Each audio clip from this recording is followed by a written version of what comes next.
아버지 성함이 뭐예요? 한성운송 회장 박미경의 떨리는 목소리가 고급 승용차 안을 가득 메웠습니다. 뒷좌석에 앉은 그녀는 전속 운전기사의 뒷모습을 응시하며 눈물을 참지 못했어요. 28년 전 교통사고로 죽었다고 믿었던 아들이 바로 눈앞에서 운전대를 잡고 있었습니다. 과연 이 믿기 어려운 운명적 재회 뒤에는 어떤 숨겨진 진실이 기다리고 있을까요? 지금 사연 시작합니다. 새벽 4시 대구 동성로의 택시 승강장은 희미한 가로등 불빛만이 아스팔트를 비추고 있었습니다. 태수는 운전석에 앉아 대시보드를 손가락으로 톡톡 2번 두드렸습니다. 아버지가 가르쳐준 이 작은 의식은 어느새 20년 넘게 이어진 습관이 되어 있었죠. 차도 인사받으면 기분 좋아한다던 아버지의 말이 귓가에 맴돌았습니다. 무전기에서 잡음과 함께 동료들의 목소리가 흘러나왔습니다. 오늘도 산업금 13만 원이야. 못 채우면 월급에서 깎인다. 태수는 한숨을 내쉬며 미터기를 확인했습니다. 벌써 6시간째 운전했지만 겨우 8만 원. 병원비를 생각하면 가슴이 답답해졌습니다. 첫 손님은 클럽에서 나온 젊은 여자였습니다. 비틀거리며 뒷좌석에 올라탄 그녀는 갑자기 헛구역질을 시작했고 태수는 재빨리 준비해둔 비닐봉지를 건넸습니다. 천천히 숨 쉬세요. 괜찮아요. 그의 목소리는 차분했지만 눈가에는 피로가 짙게 배어 있었습니다. 여자는 겨우 진정되자 10,000원짜리 한 장을 던지고 내렸죠. 잔돈은 됐어요. 태수는 쓴웃음을 지었습니다.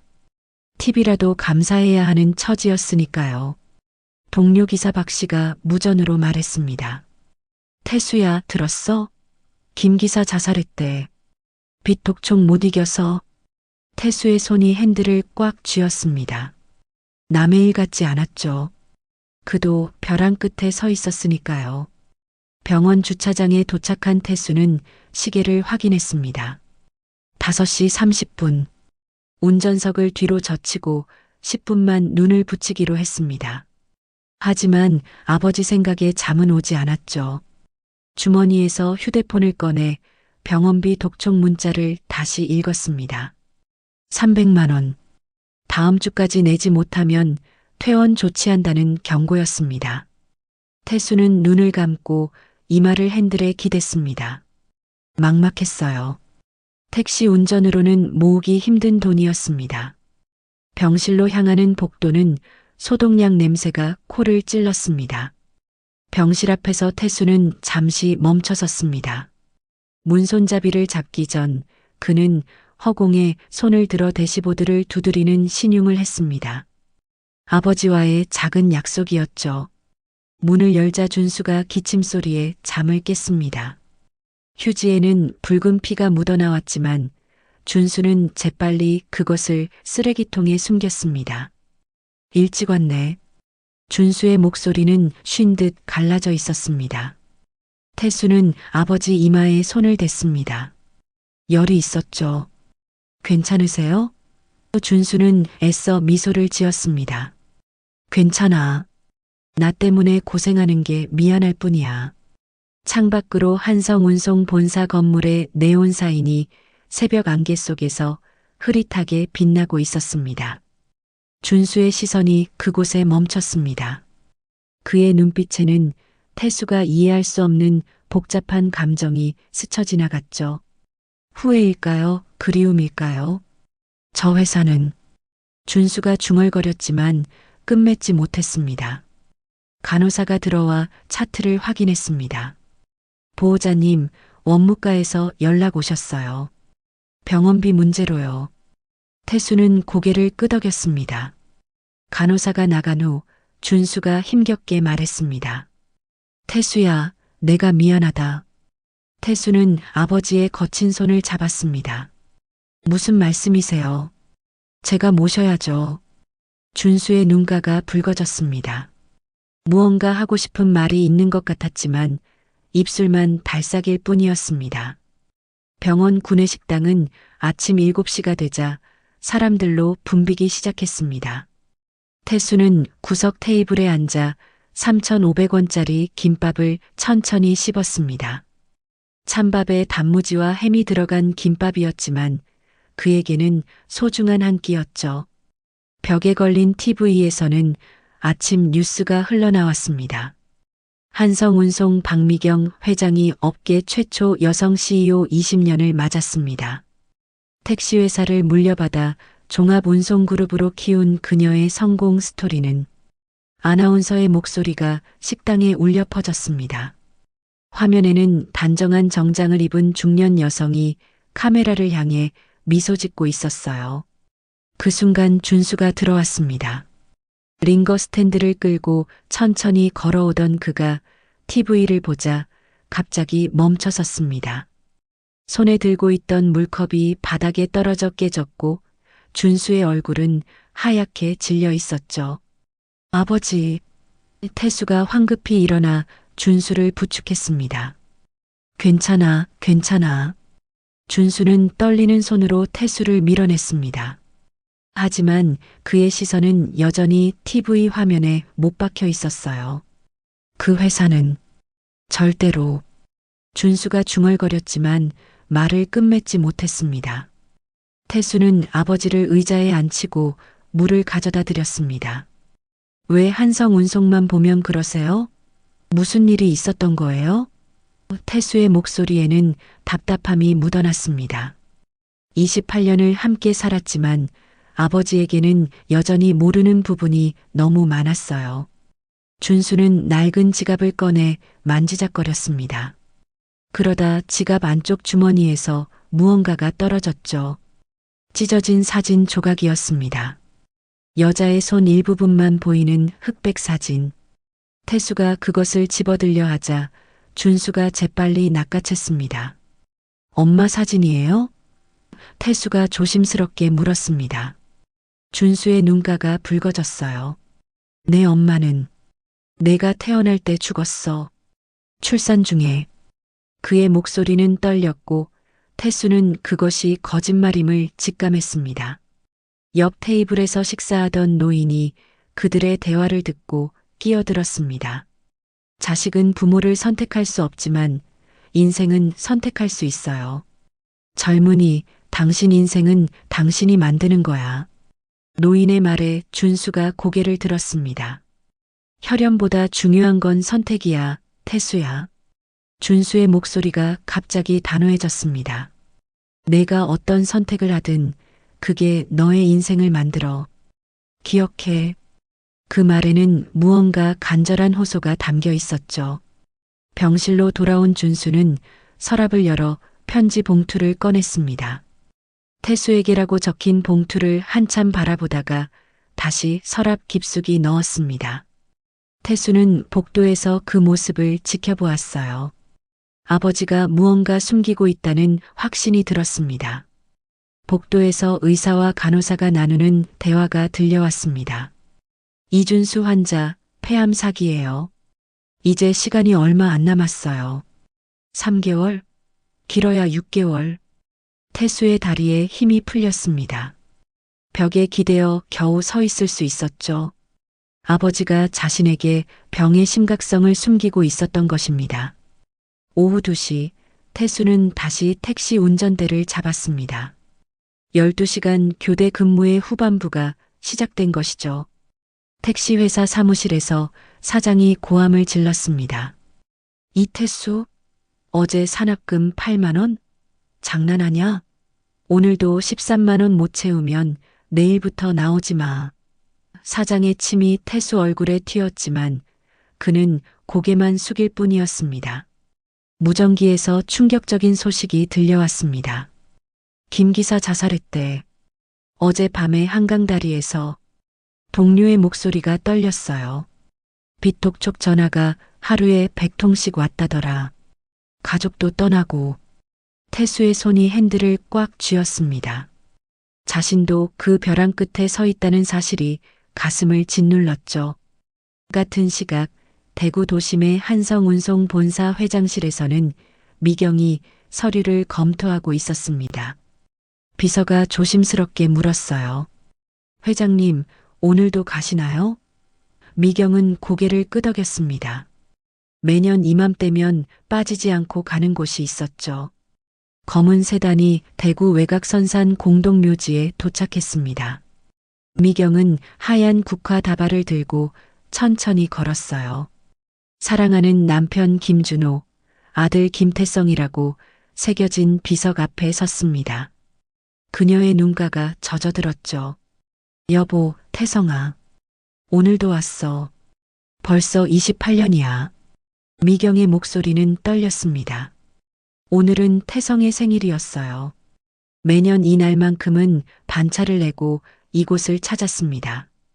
작은 케이크를 비석 앞에 놓으며 그녀가 속삭였죠. 생일 축하해, 우리 아들. 바람이 불어 국화 꽃잎이 흩날렸습니다. 미경은 무릎을 꿇고 비석을 쓰다듬었어요. 엄마가 지켜주지 못해서 미안해. 너희 아빠도 보고 싶고. 그녀의 어깨가 가늘게 떨렸습니다. 회사로 돌아온 미경은 임원회의에 참석했습니다. 후계자 문제를 그만 정리하셔야 합니다. 이 사진의 압박이 시작됐죠. 사촌 오빠인 박성훈 전무가 끼어들었습니다. 회장님, 개인적인 말씀이지만 재혼이라도 하셔서 후계자를 만드시는 게 어떻겠습니까? 그런 얘기는 마세요. 미경의 목소리가 차갑게 변했습니다. 그녀의 눈빛에는 누구도 넘볼 수 없는 단호함이 있었어요. 성우는 입을 다물었지만 눈빛은 불만으로 가득했죠. 저녁 6시, 태수는 겨우 5만 원을 벌었습니다. 손님이 없는 시간, 그는 차를 세우고 한숨을 내쉬었어요. 주머니에서 구겨진 신문을 꺼냈습니다. 구인 광고란을 훑어보다가 시선이 멈췄죠. 하지만 고졸 학력으로는 지원조차 할 수 없는 곳들 뿐이었습니다. 병원으로 돌아가는 길, 태수는 편의점에 들러 삼각김밥 2개를 샀습니다. 저녁은 이곳으로 때워야 했어요. 계산대 직원이 말했습니다. 형님, 요즘 힘들어 보이시네요. 태수는 쓴웃음만 지을 뿐이었습니다. 병실에 도착하니 준수가 창밖을 바라보고 있었습니다. 한성운송 건물의 네온 사인이 어둠 속에서 빛나고 있었죠. 저 회사가 뭐길래. 태수가 혼잣말처럼 중얼거렸습니다. 준수가 돌아보며 아들의 손을 잡았어요. 태수야, 내 인생은 내가 선택하는 거야. 누구의 아들이 아닌 너 자신으로 살아. 토요일 오후 3시, 태수는 친구 진수의 정비소로 택시를 몰고 갔습니다. 엔진에서 이상한 소리가 나기 시작한 지 일주일이 지났지만 사장에게 보고하면 또 트집 잡힐까봐 미뤄왔던 것이죠. 정비소는 대구 외곽공단 근처에 있었고 기름 냄새와 쇳소리가 뒤섞여 있었습니다. 야, 이태수? 진수가 기름때 묻은 작업복 차림으로 반갑게 맞았습니다. 그들은 군대에서 만난 동기였고 제대 후에도 유일하게 연락을 이어온 사이였죠. 진수는 보닛을 열고 엔진을 살피며 혀를 찼습니다. 이거 완전히 나갔네. 회사에 보고해야겠다. 태수가 한숨을 쉬었습니다. 사장이 또 뭐라 할 거야. 내가 운전을 거칠게 한다고 트집 잡겠지. 어제도 산악금 못 채웠다고 난리였는데. 진수는 친구의 어깨를 두드렸어요. 일단 임시로 떼워줄게. 회사에는 경미한 정비라고 해. 두 사람이 휴게실에서 커피를 마시던 중 진수가 테이블 위에 놓인 신문을 가리켰습니다. 야, 이것 봐. 그의 손가락이 전면 광고를 짚었죠. 굵은 글씨로 한성운송 운전기사 특별 채용이라고 적혀 있었습니다. 연봉 6천만 원, 의료보험 100% 지원. 진수가 광고문을 읽어 내려갔습니다. 대기업 정규직이야. 내 운전 실력이면 충분해. 무사고 5년 이상이잖아. 진수의 목소리에 흥분이 묻어났어요. 태수는 고개를 저었습니다. 나 같은 사람을 왜 뽑겠어. 고졸에 별 경력도 없는데 그의 목소리에는 자조가 섞여 있었죠. 평생 택시 운전이나 하며 살 팔자라고 스스로를 낮춰왔던 세월이 그의 어깨를 무겁게 눌렀습니다. 하지만 진수는 포기하지 않고 휴대폰을 꺼내 무언가를 검색하기 시작했습니다. 이거 기억나? 진수가 화면을 보여줬습니다. 3년 전 지역 뉴스 영상이었어요. 빗길 7중 추돌 위기에서 5살 아이 구한 택시기사라는 제목이 떠 있었죠. 화면 속에는 젊은 태수가 아이를 안고 있는 모습이 나왔습니다. 그날 내가 보여준 반사신경, 판단력, 그건 아무나 할 수 있는 게 아니야. 진수가 태수의 눈을 똑바로 보며 말했습니다. 이런 건 타고난 실력이야. 그때 내가 핸들 꺾는 타이밍, 브레이크 밟는 순간 완벽했어. 경찰도 기적이라고 했잖아. 태수는 광고를 다시 읽었습니다. 마감이 3일 후였어요. 그의 마음이 흔들렸지만 한성운송이라는 이름이 걸렸습니다.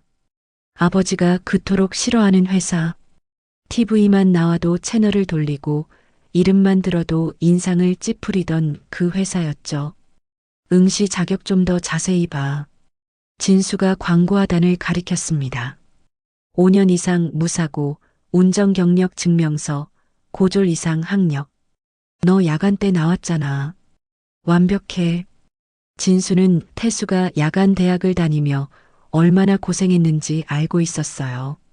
낮에는 택시 운전, 밤에는 공부. 4년을 6년에 걸쳐 겨우 졸업한 것이었죠. 그때 태수의 휴대폰이 울렸습니다. 병원 번호였어요. 보호자님, 아버님이 병실에서 쓰러지셨어요. 지금 중환자실로 옮겼습니다. 간호사의 다급한 목소리에 태수는 벌떡 일어났습니다. 커피잔이 쏟아졌지만 신경 쓸 겨를이 없었죠.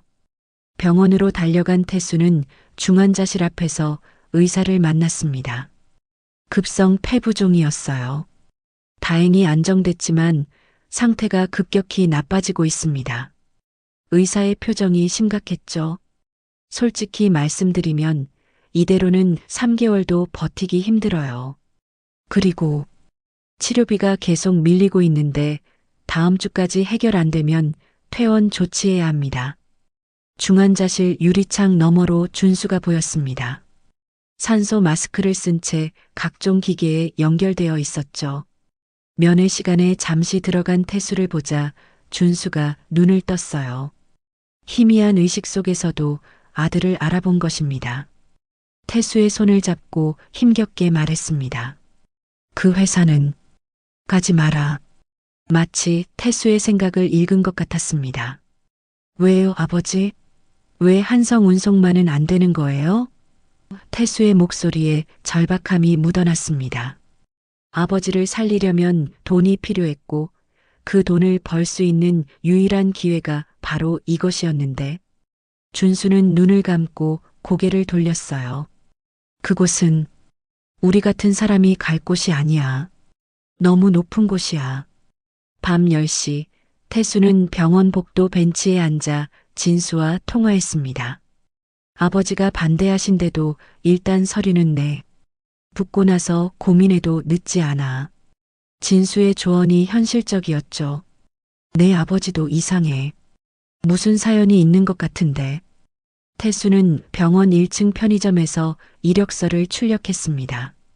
야간대 경영학과 졸업증명서, 운전경력 증명서, 무사고 확인서, 서류를 하나하나 정리하며 그는 결심을 굳혔어요. 편의점 직원이 물었습니다. 취업 준비하세요? 태수는 쓴웃음을 지었죠. 28살에 처음으로 제대로 된 회사에 지원해 봅니다. 증명사진을 찍으러 간 사진관에서 태수는 거울 앞에 섰습니다. 사진사가 말했어요. 표정 좀 밝게 해보세요. 너무 긴장하신 것 같네요. 태수는 억지로 미소를 지었습니다. 피곤에 찌든 얼굴이었지만 눈빛만큼은 단호했어요. 이태수, 너는 할 수 있어. 그가 거울 속 자신에게 말했습니다. 마감 전날 밤 11시 태수는 병원 휴게실에서 노트북을 켰습니다. 아버지가 잠든 시간을 택한 것이죠. 온라인으로 서류를 제출하는 순간 손가락이 떨렸습니다. 마지막 제출 버튼을 누르기 전 잠시 망설였어요. 이것이 배신일까요? 아니면 효도일까요? 결국 태수는 버튼을 눌렀습니다. 접수 완료라는 메시지가 화면에 떴죠. 가슴이 두근거렸습니다. 이것이 인생을 바꿀 기회일지도 모른다는 예감과 아버지를 거스른다는 죄책감이 동시에 밀려왔어요. 병실로 돌아오니 준수가 잠꼬대를 하고 있었습니다. 미경아, 우리 아들, 미안해. 태수는 귀를 기울였지만 더 이상은 들리지 않았어요. 미경이 누구일까? 그리고 왜 미안하다는 걸까? 태수는 아버지의 이마에 손을 얹었습니다. 열은 내렸지만 비밀은 여전히 뜨거웠죠. 월요일 아침 9시 태수는 병원 원무가 앞에 서 있었습니다. 직원이 컴퓨터 화면을 보며 차갑게 말했어요. 이준수 환자분 미납금이 500만 원을 넘었네요. 이번 주 금요일까지 최소 300만 원은 내셔야 합니다. 안 그러면 퇴원 조치해야 해요. 태수의 얼굴이 하얗게 질렸습니다. 일주일만 더 기다려 주실 수 없을까요? 곧 돈이 들어올 예정인데. 그의 목소리는 떨렸지만 직원은 고개를 저었습니다. 병원도 운영이 있어서요. 이미 충분히 기다렸습니다.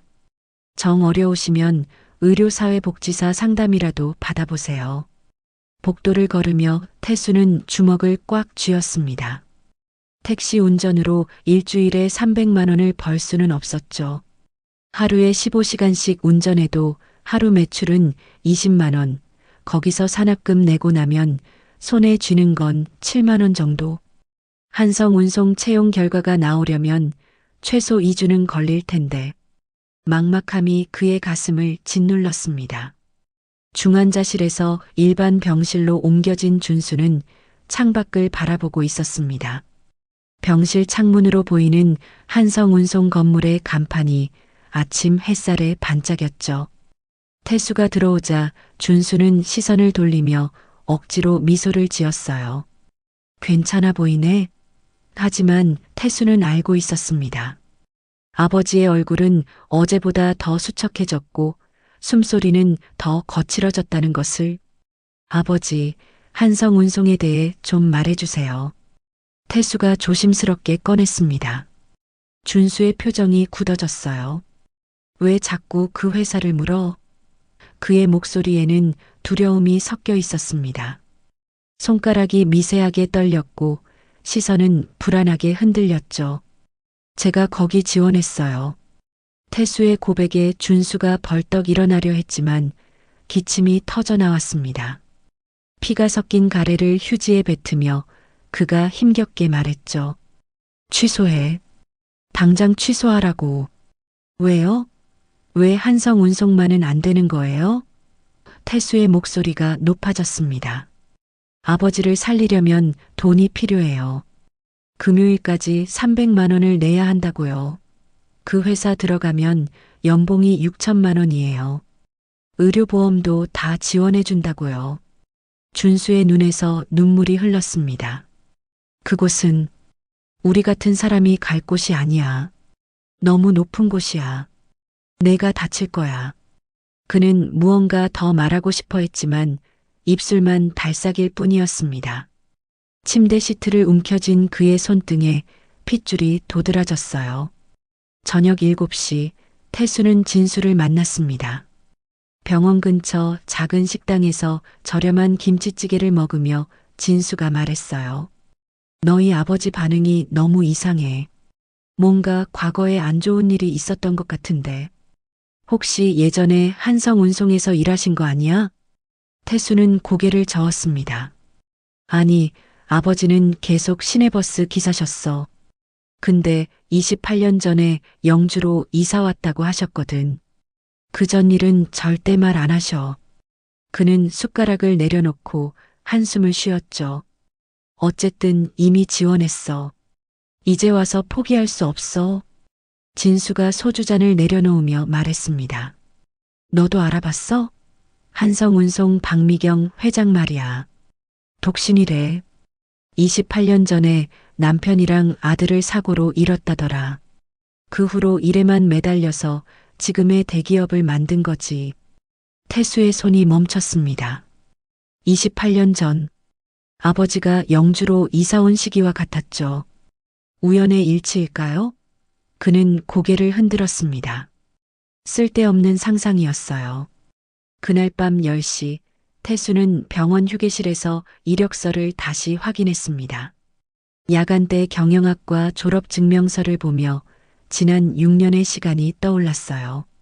낮에는 택시 운전으로 12시간, 밤에는 강의실에서 4시간, 시험 기간에는 택시 안에서 교재를 펼쳐놓고 신호 대기 중에 공부했던 날들. 교수님이 했던 말이 생각났습니다. 이태수 학생은 제가 본 학생 중 가장 성실합니다. 비록 성적은 중간이지만 그 열정만큼은 누구보다 뛰어납니다. 그 말이 위로가 되었던 때가 있었죠. 증명사진을 다시 꺼내봤습니다. 사진 속 자신은 피곤해 보였지만 눈빛은 살아있었어요. 28살. 더 이상 젊지만은 않은 나이. 하지만 아직 늦지 않았다고 스스로에게 말했습니다. 새벽 2시 태수는 병원 옥상에 올라갔습니다. 비가 막 그친 하늘에는 구름 사이로 별이 보였어요. 대구 시내의 불빛들이 비에 젖은 도로에 반사되어 반짝였고 그 중에서도 한성운송 건물이 유독 밝게 빛났습니다.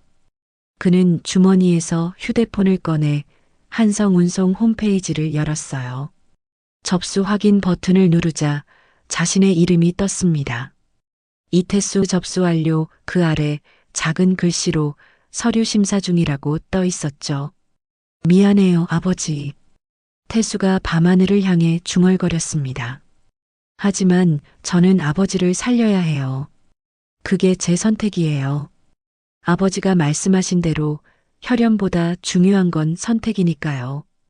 병실로 돌아오니 준수가 잠꼬대를 하고 있었습니다.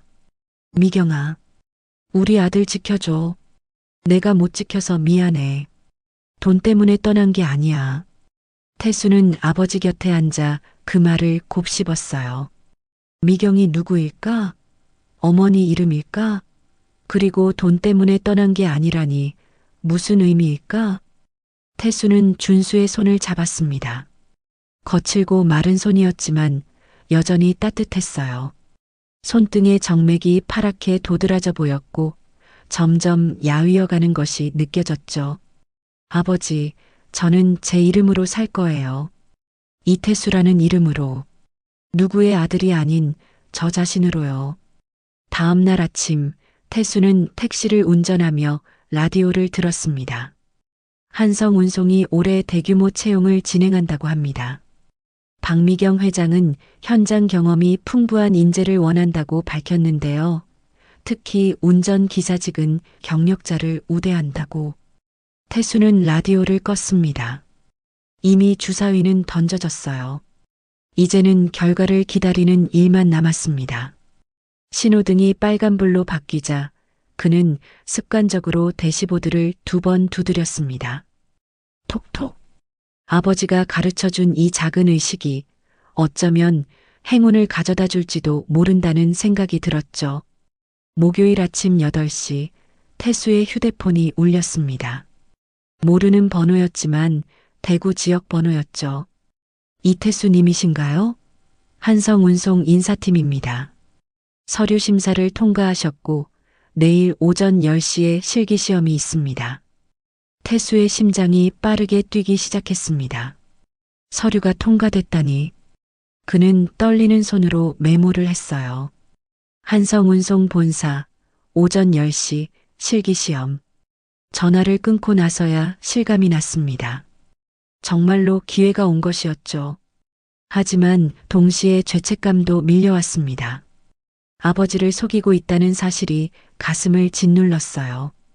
병실로 달려간 태수는 준수에게 거짓말을 했습니다. 아버지, 내일 하루만 쉬려고요. 너무 피곤해서. 준수는 의심스러운 눈빛으로 아들을 바라봤지만 아무 말도 하지 않았어요. 다만 창밖의 한성운송 건물을 물끄러미 바라볼 뿐이었죠. 그의 눈빛에는 불안과 두려움이 섞여 있었습니다. 금요일 아침, 태수는 가장 깨끗한 셔츠를 입고 한성운송 본사로 향했습니다. 거대한 유리 건물이 아침 햇살을 반사하며 빛났어요. 30층이 넘는 건물은 대구에서 가장 높은 건물 중 하나였죠. 로비에 들어서자 200여 명의 지원자들이 모여 있었습니다. 대부분이 태수보다 나이가 많아 보였고 경력도 화려해 보였죠. 전직 특전사 출신입니다. 20년 경력 버스기사입니다. 대기업 임원 전속기사 10년 했습니다. 주변에서 들려오는 소개에 태수는 주눅이 들었습니다.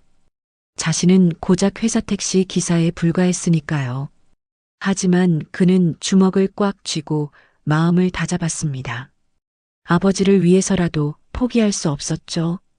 필기 시험이 시작됐습니다. 교통법규와 상황 판단 문제였어요. 태수는 야간 대학에서 배운 지식과 현장 경험을 총동원했습니다. 특히 상황 판단 문제에서는 3년 전 아이를 구했던 경험이 큰 도움이 됐죠. 빗길에서 급정거 상황 시 대처법이라는 문제가 나왔을 때 그는 실제 경험을 바탕으로 답을 썼습니다. 펜을 놓는 순간 손에 땀이 흥건했어요. 점심시간, 태수는 구내식당에서 간단히 김밥을 먹었습니다.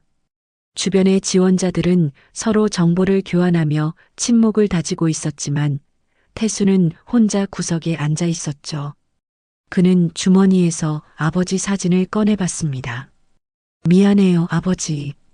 하지만 이게 최선이에요. 오후 2시 실기시험이 시작됐습니다. 대형 세단을 운전해야 했는데 태수가 평소 모는 택시와는 차원이 달랐죠. 독일산 고급 세단은 택시보다 2배는 비싸 보였습니다. 하지만 그는 침착하게 운전석에 앉았습니다. 시트를 조절하고 백미러를 맞추고 그리고 습관처럼 대시보드를 톡톡 2번 두드렸어요. 심사위원석에는 5명의 임원들이 앉아 있었습니다. 그중 중앙에 앉은 사람이 미경이었죠. 검은색 정장을 입은 그녀는 차가운 표정으로 모니터를 보고 있었어요. 각 지원자들의 운전이 실시간으로 중계되고 있었는데 태수가 대시보드를 두드리는 순간 그녀의 손이 멈췄습니다. 화면 확대해 주세요. 미경의 목소리가 울렸어요. 모니터에 태수의 손동작이 크게 비쳤습니다. 톡톡. 정확히 2번. 왼손 검지와 중지를 사용한 그 동작. 미경의 눈빛이 흔들렸죠. 저 버릇은. 그녀가 중얼거렸지만 아무도 듣지 못했습니다. 28년 전 준호가 정확히 같은 방법으로 대시보드를 두드렸던 기억이 떠올랐어요. S자 코스, 급정거, 빗길 주행. 모든 시험을 태수는 완벽하게 소화했습니다. 특히 급정거 테스트에서는 뒷좌석에 놓인 물컵이 한 방울도 흘리지 않았어요. 시속 60km에서 급정거했는데도 물은 잔잔했죠. 심사위원들이 놀란 표정을 지었습니다. 잠깐만요. 미경이 자리에서 일어났습니다. 제가 직접 타보고 싶습니다. 다른 임원들이 의아한 표정을 지었지만 미경은 이미 밖으로 나가고 있었어요. 그녀가 차 뒷좌석에 올라타자 태수는 긴장으로 손에 땀이 났습니다. 백미러로 본 미경의 얼굴은 무표정했지만 눈빛은 무언가를 찾고 있는 것 같았죠. 운전해 보세요. 코스는 자유입니다. 미경의 지시에 태수는 천천히 출발했습니다. 부드러운 가속, 안정적인 코너링, 신호에서 정차할 때의 부드러움. 미경은 태수의 운전이 누군가를 떠올리게 한다는 것을 느꼈어요. 28년 전 자신을 태우고 드라이브하던 그 사람의 운전법과 너무나 닮아 있었죠. 운전은 누구에게 배우셨어요? 미경이 물었습니다. 태수는 긴장한 목소리로 대답했어요. 아버지께 배웠습니다. 버스 기사셨거든요. 미경의 가슴이 쿵 내려앉았습니다. 버스 기사. 준호도 버스를 운전했었죠. 하지만 그는 28년 전에 죽었습니다. 아들과 함께 교통사고로. 그녀는 고개를 흔들며 잡념을 떨쳐냈어요. 그 버릇, 대시보드 두드리는 거 말입니다. 특이하네요. 미경이 조심스럽게 물었습니다. 태수는 수줍게 웃으며 답했어요. 아버지가 그러셨어요. 차도 인사받으면 기분 좋아한다고. 그래야 사고가 안 난다고요. 어릴 때부터 그렇게 가르치셨어요. 미경의 눈가가 붉어졌습니다. 그녀도 그 말을 들었던 기억이 있었어요. 28년 전 준호가 했던 바로 그 말이었죠. 미경아, 차한테도 인사해야 해. 그래야 우리를 안전하게 지켜주지. 하지만 이것은 우연의 일치일 뿐이라고 스스로에게 말했습니다. 시험이 끝나고 결과 발표 시간이 됐습니다. 합격자 5명을 발표하겠습니다. 인사팀장의 목소리가 로비에 울렸어요. 4명의 이름이 호명됐고 마지막으로 이태수라는 이름이 불렸습니다. 더욱 놀라운 것은 그 다음이었죠. 그리고 실기 1등인 이태수 씨는 회장 전속 기사로 발탁되었습니다. 태수는 믿을 수 없다는 표정으로 주변을 둘러봤습니다. 다른 지원자들의 부러운 시선과 박수 소리가 들렸어요. 회장 전속 기사라니. 그것은 단순한 운전기사가 아니라 회사의 핵심 인물을 가장 가까이에서 모시는 자리였죠. 미경은 멀리서 태수를 바라보고 있었습니다. 그녀도 자신이 왜 이런 결정을 내렸는지 확신할 수 없었어요. 단지 그 청년에게서 느껴지는 묘한 익숙함, 그리고 설명할 수 없는 끌림이 있었을 뿐이었죠. 마치 운명이 그들을 다시 만나게 한 것처럼. 월요일 아침 7시 태수는 한성운송 본사 지하 주차장에서 첫 출근을 했습니다. 인사팀 직원이 그를 맞았어요. 이태수 씨 환영합니다. 먼저 유니폼을 받으셔야 해요. 탈의실에서 받은 것은 고급 정장이었습니다. 검은색 양복에 흰 셔츠, 그리고 회사 로고가 새겨진 넥타이. 거울을 보니 완전히 다른 사람이 된 것 같았죠. 택시 운전사에서 대기업 전속 기사로. 태수는 자신의 모습이 낯설면서도 뿌듯했습니다. 옷깃을 매만지며 아버지 생각이 났어요. 이 모습을 보면 뭐라고 하실까? 비서실장이 브리핑을 시작했습니다. 40대 중반의 그녀는 날카로운 인상이었어요. 회장님은 매일 아침 8시 반에 출발하십니다. 절대 늦으면 안 돼요. 운전 중에는 먼저 말을 걸지 마시고 회장님이 전화 통화하실 때는 라디오도 끄세요. 비서실장은 파일을 넘기며 계속 설명했습니다. 오늘 일정은 오전에 본사회의, 오후에 골프장 미팅입니다. 회장님은 까다로우신 분이 아니지만 원칙을 중요하게 생각하십니다. 그리고 그녀가 잠시 망설였어요. 회장님은 혼자 계실 때가 많으세요. 28년 전에 가족을 잃으신 후로는 재혼도 안 하시고. 태수의 가슴이 묵직해졌습니다. 28년. 또 그 숫자였어요. 아버지가 영주로 이사 온 시기와 정확히 일치했죠. 우연이라고 생각하려 했지만 계속 마음에 걸렸습니다. 비서실장이 덧붙였어요. 특히 매년 아들 생일이면 무덤에 가신대요. 이름이 태성이었다고 들었어요. 태수는 고개를 끄덕였습니다. 태성? 자신과 비슷한 이름이었지만 그저 우연이겠죠. 8시 20분 미경이 지하 주차장으로 내려왔습니다. 은색 정장을 입은 그녀는 차가운 인상이었지만 어딘가 외로워 보였어요. 태수는 재빨리 차 문을 열었습니다. 안녕하세요, 회장님. 미경은 가볍게 고개를 끄덕이고 뒷좌석에 앉았습니다. 태수가 운전석에 오르자 그는 습관적으로 대시보드를 톡톡 두드렸어요. 백미러로 보니 미경이 그 모습을 지켜보고 있었습니다. 그녀의 눈빛에는 알 수 없는 감정이 스쳐 지나갔죠. 차가 출발하고 10분쯤 지났을 때였습니다. 신호 대기 중에 미경도 무의식적으로 손가락으로 앞좌석 등받이를 톡톡 두드렸어요. 정확히 2번. 태수와 같은 리듬이었죠. 그녀 자신도 놀란 듯 손을 거두었습니다. 왜 이런 버릇이 나오는 걸까? 28년이나 지났는데. 그 버릇 정말 특이하네요. 미경이 먼저 말을 꺼냈습니다. 어디서 배우셨다고 했죠? 아버지가 가르쳐 주셨어요. 태수가 대답했습니다. 차도 인사받으면 기분 좋아한다고. 기계도 마음이 있다고 하셨거든요. 어릴 때부터 늘 그러셨어요. 미경의 눈빛이 흔들렸습니다. 그 말은 준호가 자주 하던 말이었어요. 기계도 마음이 있어. 정성을 들이면 답해준다고. 하지만 그녀는 표정을 감추고 창밖을 바라봤습니다. 대구 시내가 아침 햇살에 깨어나고 있었죠. 아버지는 어떤 분이세요? 미경이 조심스럽게 물었습니다. 태수는 잠시 고민하다가 답했어요. 시내버스 기사셨어요. 지금은 폐암으로 입원 중이시지만 혼자 저를 키우셨죠. 어머니는 제가 태어날 때 돌아가셨다고 들었어요. 영주에서 자랐고요. 미경의 손이 미세하게 떨렸습니다. 혼자 아이를 키운 버스 기사. 28년 전의 시간. 영주라는 지명. 모든 것이 퍼즐처럼 맞아가는 것 같았지만 그녀는 고개를 흔들었어요. 죽은 사람은 돌아올 수 없으니까요.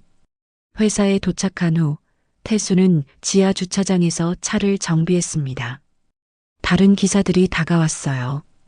회장 전속이라니 대단하네. 근데 조심해. 회장님 주변엔 적이 많아. 특히 박성훈 전무가 무서운 사람이야. 점심시간 태수는 구내식당에서 식사를 했습니다. 김치찌개를 먹으며 아버지 생각이 났어요. 병원에서 혼자 병원 밥을 먹고 있을 아버지. 죄책감이 밀려왔죠. 그때 한 직원이 속삭였어요. 회장님이 가끔 혼잣말 하신대. 죽은 아들 이름을 부른다고. 태성이라고. 태수의 젓가락이 멈췄습니다. 태성? 왠지 익숙한 느낌이 드는 이름이었어요. 마치 오래전부터 알고 있던 이름 같은. 또 하나의 우연일까요? 아니면 그는 고개를 흔들었습니다. 너무 많은 우연이 겹치고 있었어요. 오후 3시 골프장으로 가는 길이었습니다. 갑자기 빗줄기가 쏟아지기 시작했어요. 앞차가 급정거하자 태수는 순간적으로 핸들을 왼쪽으로 꺾으며 브레이크를 밟았습니다. 차는 미끄러지듯 비켜갔고 사고는 일어나지 않았죠. 옆 차선의 트럭도 가까스로 피했습니다. 훌륭해요. 미경이 감탄했습니다. 그 판단력 정말 대단하네요. 어떻게 그렇게 침착할 수 있죠? 태수는 숨을 고르며 다시 정상 속도로 돌아왔습니다. 연습이에요. 아버지가 늘 말씀하셨거든요. 위기 상황에서는 본능보다 훈련이 중요하다고. 미경은 태수의 운전 실력에 감탄했지만 동시에 그 운전 스타일이 너무나 익숙했어요. 준호도 똑같은 방식으로 위기를 모면하곤 했거든요. 똑같은 각도로 핸들을 꺾고 똑같은 타이밍에 브레이크를 밟는. 저녁 7시 퇴근길이었습니다. 하루 종일 회의와 미팅으로 지친 미경은 뒷좌석에 기대어 있었어요. 그녀는 서류를 보다가 문득 물었어요. 가족이 그립지 않나요? 아버지 말고 다른 가족은 없어요? 잘 모르겠어요. 태수가 솔직하게 답했습니다. 아버지가 과거 얘기를 전혀 안 하세요. 28년 전 일은 특히 더. 가끔 잠꼬대로 누군가 이름을 부르시는데 미경이라고. 미경의 심장이 멎는 것 같았습니다. 그녀의 이름을. 백미러로 본 태수의 표정은 담담했지만 미경의 얼굴은 창백해졌어요. 아, 아버지 성함이 뭐라고 하셨죠? 이준수입니다. 태수의 대답에 미경은 실망했지만 동시에 의구심이 들었어요. 모든 정황이 너무나 일치하는데 이름만 달랐으니까요. 혹시 가명은 아닐까? 그녀의 머릿속이 복잡해졌습니다. 집에 돌아온 미경은 혼자 와인을 마시며 생각에 잠겼습니다. 거실 테이블 위에는 28년 전 사진이 놓여 있었어요. 준호와 갓난아기 태성이 함께 찍은 유일한 사진. 그녀도 모르게 손가락으로 테이블을 톡톡 두드렸어요. 정확히 2번. 준호가 가르쳐준 그 버릇이 28년이 지난 지금도 남아 있었던 것이죠. 준호야, 혹시 살아있는 거니? 그녀가 사진을 향해 속삭였습니다. 수요일 새벽 5시, 태수는 공항으로 향했습니다. 미경의 중요한 고객이 일본에서 도착하는 날이었죠. 비행기가 2시간 연착이라는 소식에 태수는 공항 대기실에서 기다렸습니다. 그때 휴대폰이 울렸어요. 병원에서 온 문자였습니다. 이준수 환자 상태 악화. 보호자 연락 바람. 태수의 얼굴이 창백해졌습니다. 하지만 지금은 업무 중이었죠. 그는 불안한 마음을 억누르고 도착 게이트 앞에서 기다렸습니다. 마침내 일본 고객이 나타났을 때 태수는 완벽한 미소로 그들을 맞았어요. 한성 운송에 오신 것을 환영합니다. 태수가 일본어로 인사했습니다. 야간 대학에서 배운 일본어가 도움이 됐죠. 고객들은 놀란 표정을 지었습니다. 운전기사가 일본어도 하시네요? 공항에서 호텔까지 가는 길, 갑자기 앞차가 타이어 펑크로 급정거했습니다. 뒤따르던 차들이 연쇄 추돌할 위기였죠. 태수는 순간적으로 갓길로 빠져나가며 위험을 피했습니다. 일본 고객들은 감탄했어요. 놀라운 운전 실력이네요. 호텔에 도착한 후 태수는 곧바로 물류센터로 향했습니다. 미경이 새벽 시차를 한다고 했거든요. 물류센터는 대구 외곽에 있었고 새벽에도 트럭들이 분주하게 움직이고 있었습니다. 미경과 함께 센터를 둘러보던 중 태수는 이상한 점을 발견했습니다. 회장님, 저 트럭들의 동선이 비효율적이에요. 왜 남쪽 게이트로 들어온 차들이 북쪽으로 돌아서 나가죠? 물류팀장이 설명했습니다. 원래부터 그랬습니다. 시스템상 그렇게 되어 있어요. 태수는 고개를 저었어요. 제가 택시 운전하면서 이 지역을 수없이 다녔는데 동선을 바꾸면 시간을 20%는 단축할 수 있을 것 같아요. 미경은 태수를 주의 깊게 바라봤습니다. 구체적으로 설명해 보세요. 태수는 종이에 그림을 그리기 시작했습니다. 남쪽 게이트를 출구로 북쪽을 입구로 바꾸고 중앙 대기 구역을 여기로 옮기면 그의 설명은 명확했고 논리적이었어요. 현장 경험이 녹아있는 실용적인 제안이었죠. 물류팀장은 처음엔 반발했지만 계산해보니 태수의 말이 맞았습니다. 이렇게 하면 연간 수억 원의 비용 절감이 가능하네요. 다음 날 임원회의가 열렸습니다. 미경은 태수를 회의실에 들어오게 했어요. 어제 물류센터에서 제안한 내용을 발표해 보세요. 박성훈 전무가 비아냥거렸습니다. 운전기사가 무슨 경영을 안다고 회의에 참석합니까? 미경이 차갑게 답했습니다. 현장의 목소리가 가장 정확한 법이에요. 들어보고 판단하죠. 태수는 떨리는 마음을 진정시키고 발표를 시작했습니다. 프레젠테이션은 서툴렀지만 내용은 충실했어요. 특히 실제 운전 경험에서 나온 통찰력은 임원들을 놀라게 했죠. 저는 매일 새벽부터 밤까지 대구 시내를 운전했습니다. 어느 시간에 어느 도로가 막히는지, 트럭들이 어떤 경로를 선호하는지 압니다. 이 경험을 바탕으로 제안드립니다. 발표가 끝나자 몇몇 임원들이 고개를 끄덕였습니다. 한 임원이 말했어요. 실제로 테스트해 볼 만하네요. 회의가 끝난 후 미경은 태수를 불렀습니다. 야간 대학에서 경영학을 전공했다고 했죠? 네, 6년 걸려서 겨우 졸업했어요. 태수가 쑥스럽게 답했습니다. 미경의 눈빛이 부드러워졌어요. 노력하는 사람은 언젠가 빛을 봅니다. 당신도 그런 사람 같네요. 일주일 후 태수의 제안이 실행됐습니다. 첫날부터 효과가 나타났어요. 물류 처리 시간이 15% 단축됐고 트럭 기사들도 만족했습니다. 사내에서 태수에 대한 평가가 달라지기 시작했어요. 단순한 운전기사가 아니네. 회장님이 왜 전속으로 뽑았는지 알겠어. 하지만 박성우는 불만이었습니다. 그는 비서를 불렀어요. 그 운전기사, 더 자세히 조사해. 뭔가 숨기는 게 있을 거야. 그날 저녁 퇴근길에 미경은 뒷좌석에서 서류를 보다가 무심코 손가락으로 팔걸이를 두드렸습니다. 톡톡. 정확히 2번. 그녀 자신도 놀라 손을 거뒀어요. 태수가 백미러로 그 모습을 봤습니다. 회장님도 그 버릇이 있으시네요. 미경이 당황했습니다. 아, 이건 그냥 우연이에요. 저희 아버지도 똑같은 버릇이 있어요.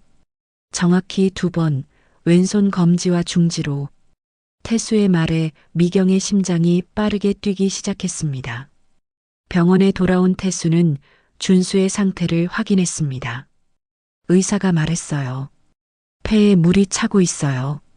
빨리 수술하지 않으면 위험합니다. 준수는 힘겹게 아들의 손을 잡았습니다. 태수야, 한성운송. 그만둬라. 왜요, 아버지? 이제 겨우 자리 잡아가는데. 준수의 눈에 눈물이 고였어요. 그곳은 내가 있을 곳이 아니야. 너무 위험해. 태수는 아버지의 말뜻을 이해할 수 없었습니다. 하지만 준수의 눈빛에는 진짜 두려움이 있었어요. 마치 무언가 끔찍한 비밀을 알고 있는 것처럼. 한성운송에서 일한 지 한 달이 흘렀습니다. 태수는 이제 미경과 편안한 대화를 나누는 사이가 되었어요. 처음 며칠은 어색했지만 점차 서로에 대한 신뢰가 쌓이면서 자연스러운 분위기가 만들어졌죠.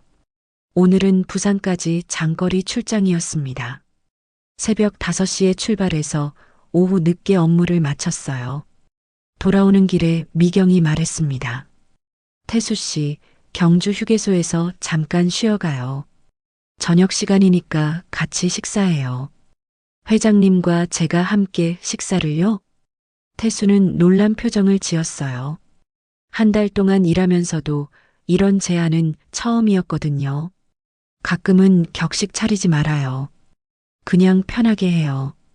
미경의 목소리가 평소보다 부드러웠습니다. 태수는 조심스럽게 고개를 끄덕였어요. 휴게소 푸드코트는 저녁 시간이라 사람들로 북적였습니다. 미경은 불고기 정식을, 태수는 김치찌개를 주문했어요. 마주 앉아 식사를 하는 모습이 회장과 기사라기보다는 평범한 지인 같았죠. 태수 씨, 가족 얘기 좀 해주세요. 미경이 젓가락을 놓으며 말했어요. 태수는 잠시 망설이다가 입을 열었습니다. 별거 없어요.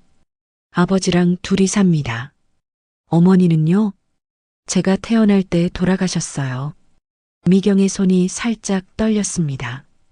태수는 눈치채지 못했지만 미경의 가슴 속에서는 뭔가 요동치고 있었어요. 그럼 아버지가 혼자서 키우셨네요. 힘드셨겠어요.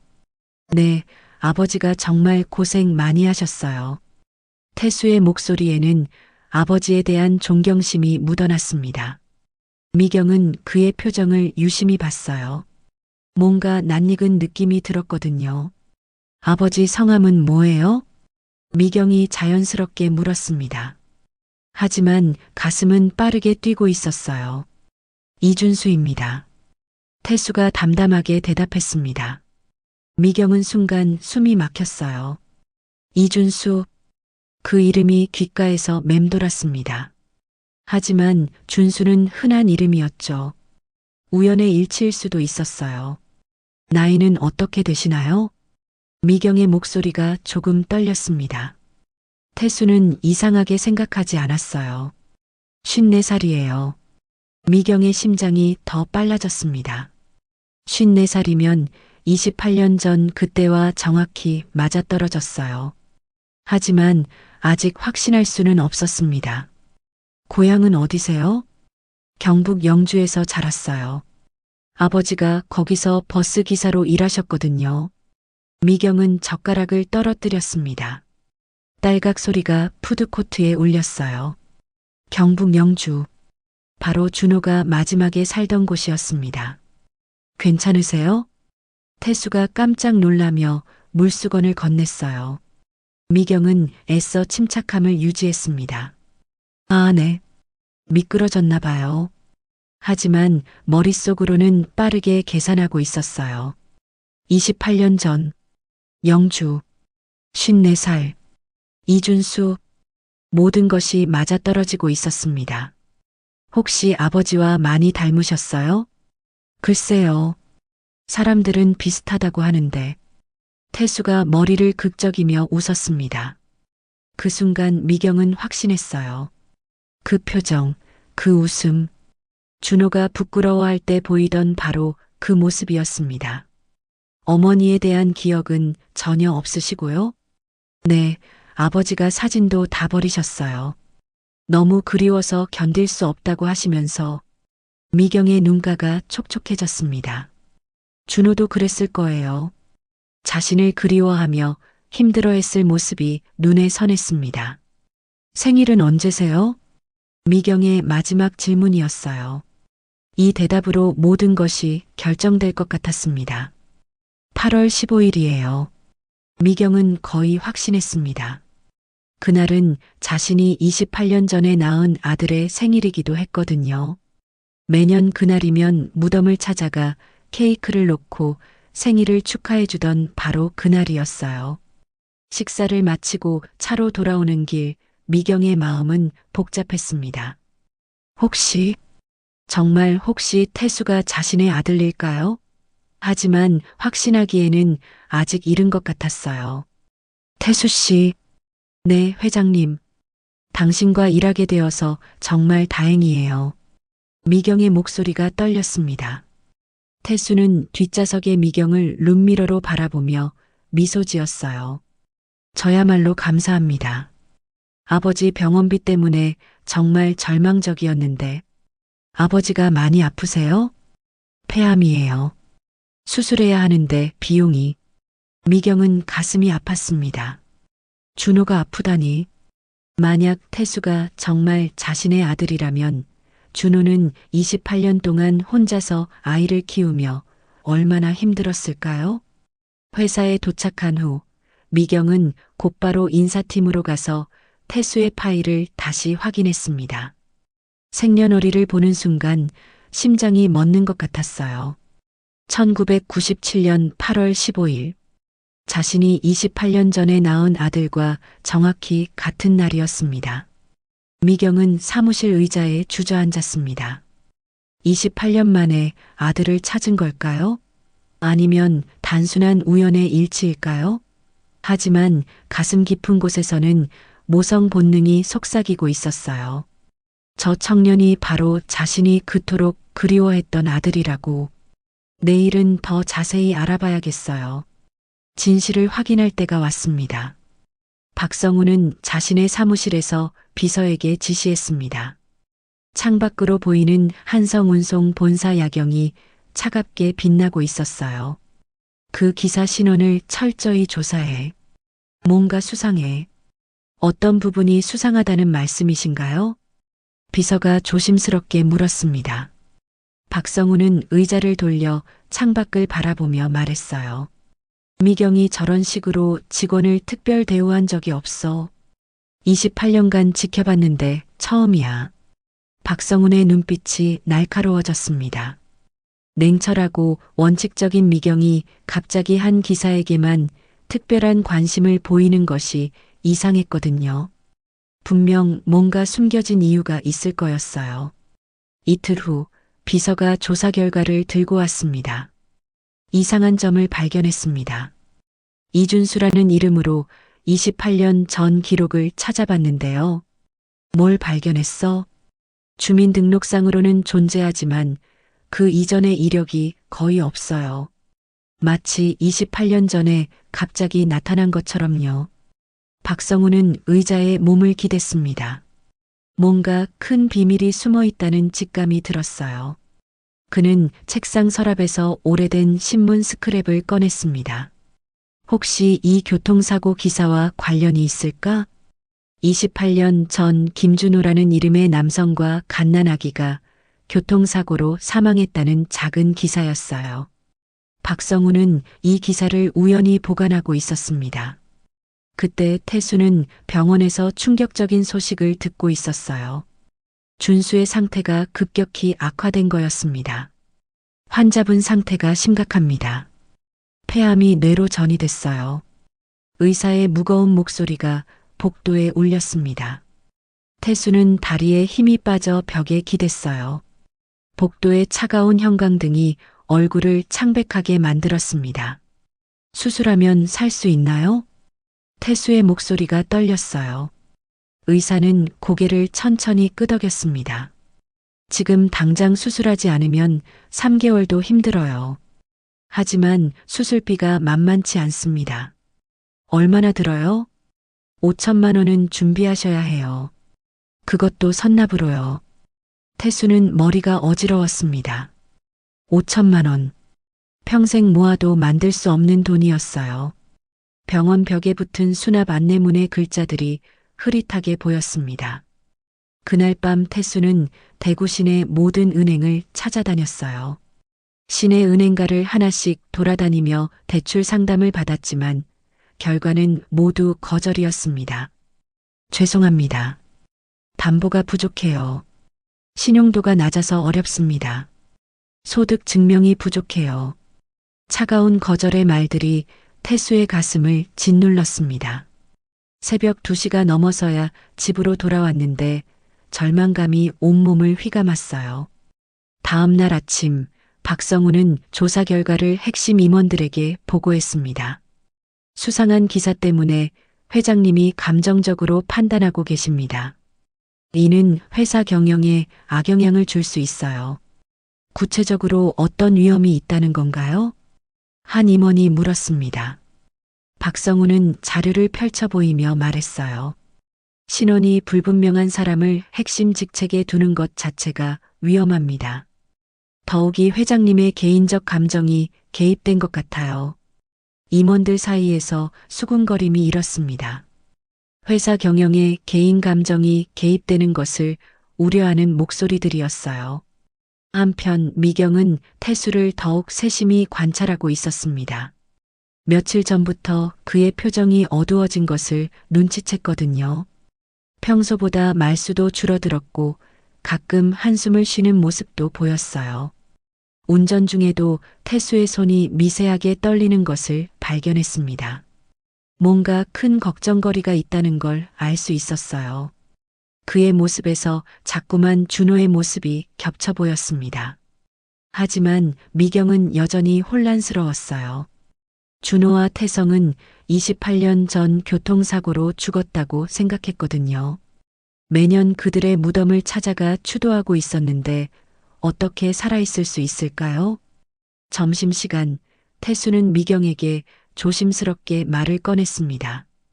회장님, 며칠 휴가를 써도 될까요? 미경의 목소리에 걱정이 묻어났습니다. 태수의 얼굴이 평소보다 훨씬 야위어 보였거든요. 눈 밑에 다크서클이 짙게 드리워져 있었어요. 무슨 일이세요? 아버지 때문이에요. 상태가 많이 안 좋아져서. 태수의 목소리가 떨렸습니다. 미경은 그 순간 가슴이 철렁 내려앉았어요. 정말 만약에 준호가 살아있다면? 그리고 태수가 자신의 아들이라면? 물론이에요. 필요한 만큼 쓰세요.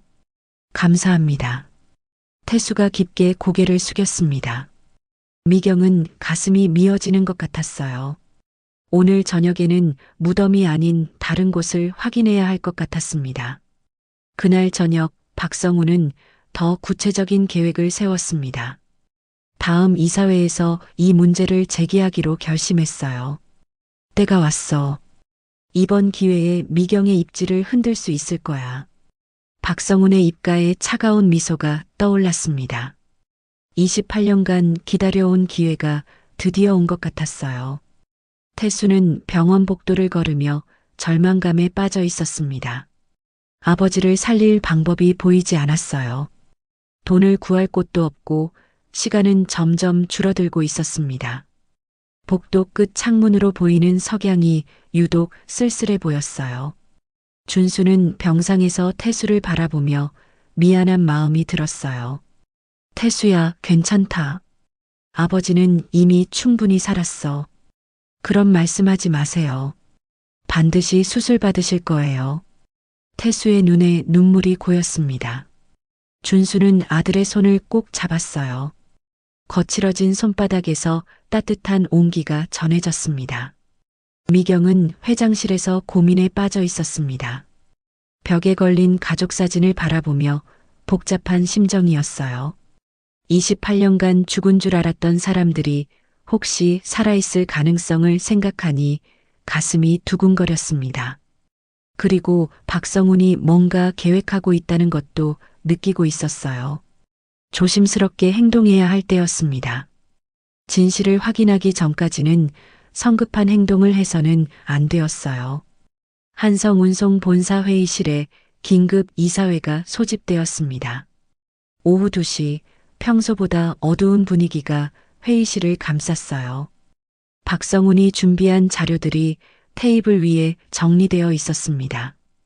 오늘 긴급 회의를 소집한 이유는 회장의 개인적 감정이 회사 경영에 악영향을 미치고 있기 때문입니다. 박성훈의 목소리가 차갑게 울렸어요.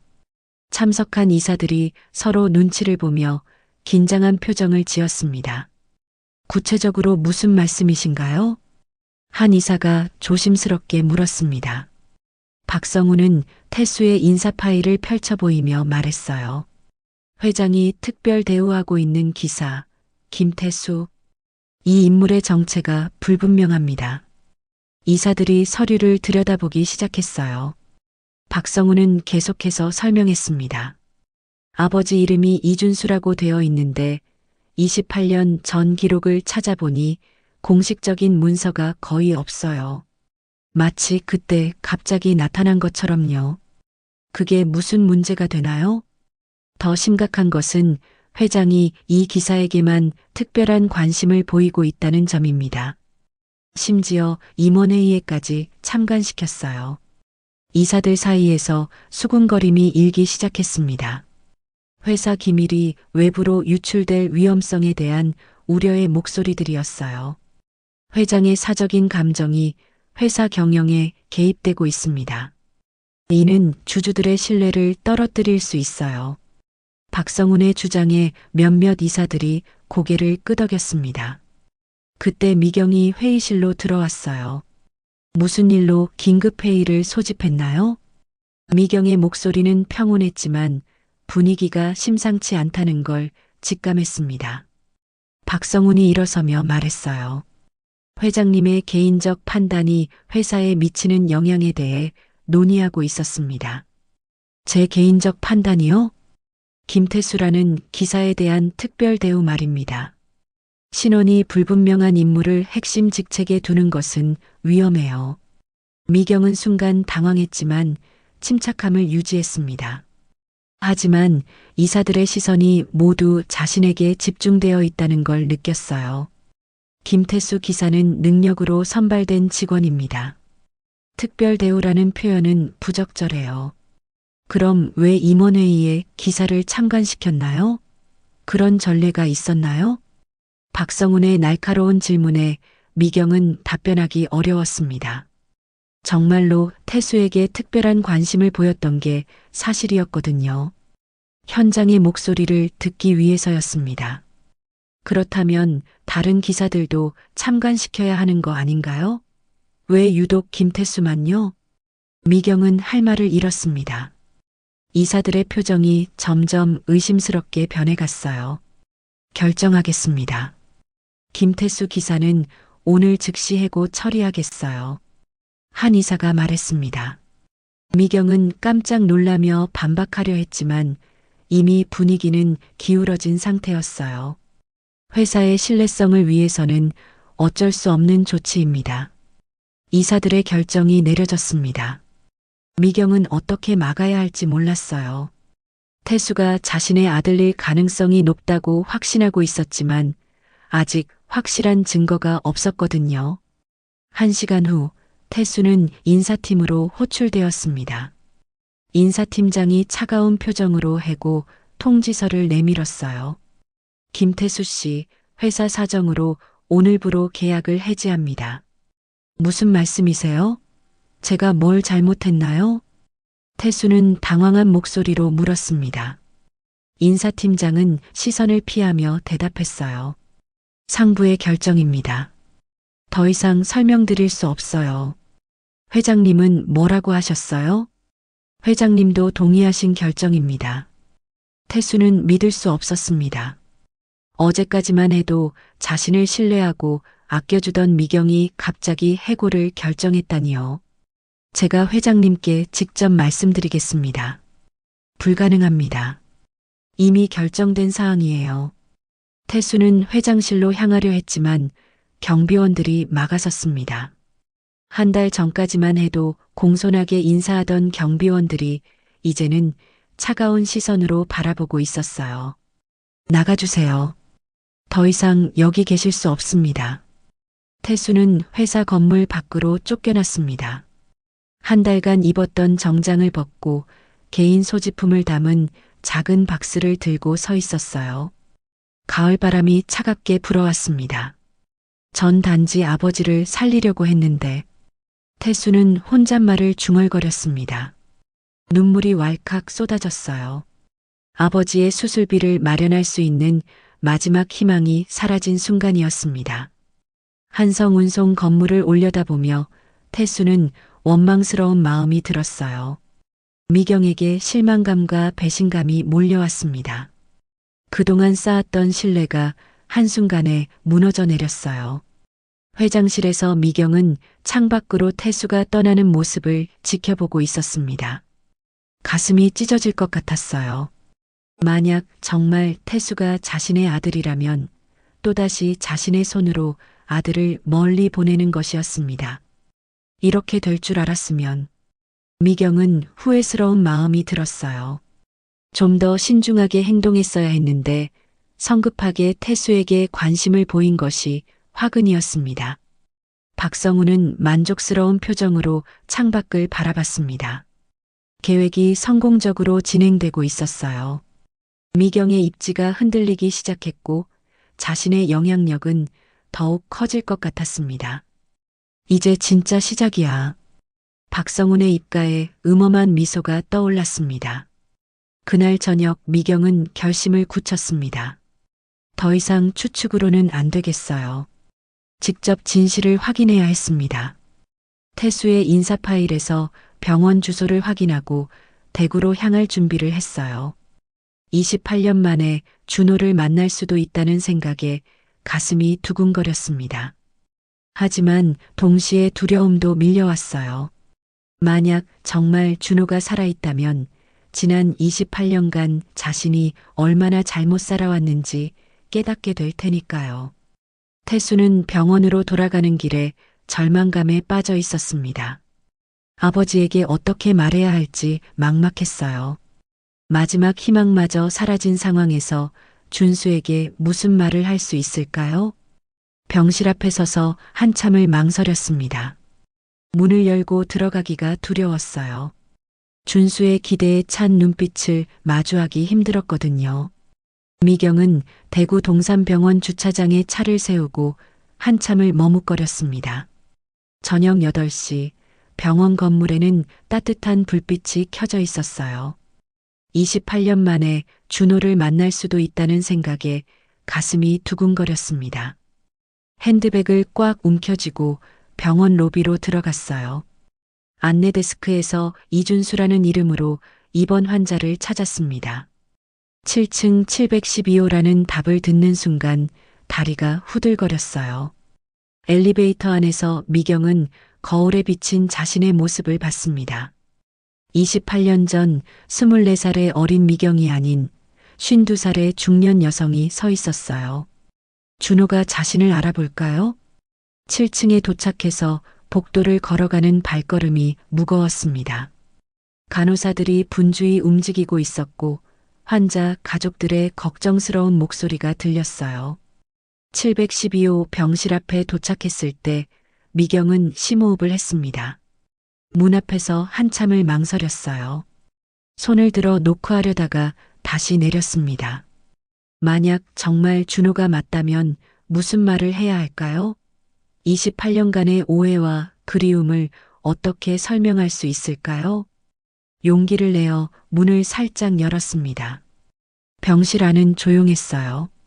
창가 침대에 누운 환자는 눈을 감고 있었습니다. 산소호흡기에 규칙적인 소리만 들렸죠. 미경은 천천히 침대 곁으로 다가갔습니다. 그리고 환자의 얼굴을 봤어요. 28년이라는 세월이 그의 얼굴에 깊은 주름을 새겼습니다. 뺨은 푹 꺼져 있었고 머리카락은 반백이 되어 있었어요.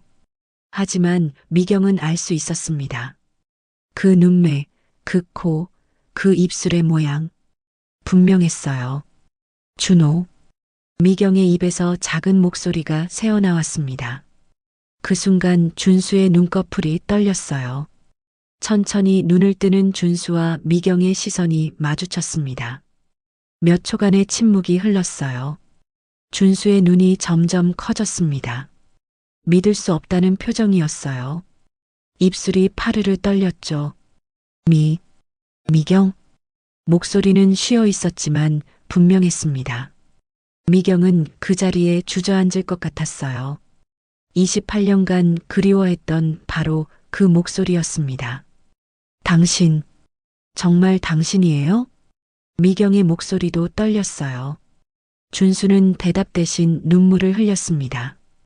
28년간 참아왔던 눈물이었어요. 살아있었구나. 28년간 죽은 줄만 알았어. 준수의 떨리는 목소리가 병실에 울렸습니다. 미경도 눈물을 참을 수 없었어요. 나도 당신이 죽었다고 생각했어요. 매년 무덤에 가서. 무덤?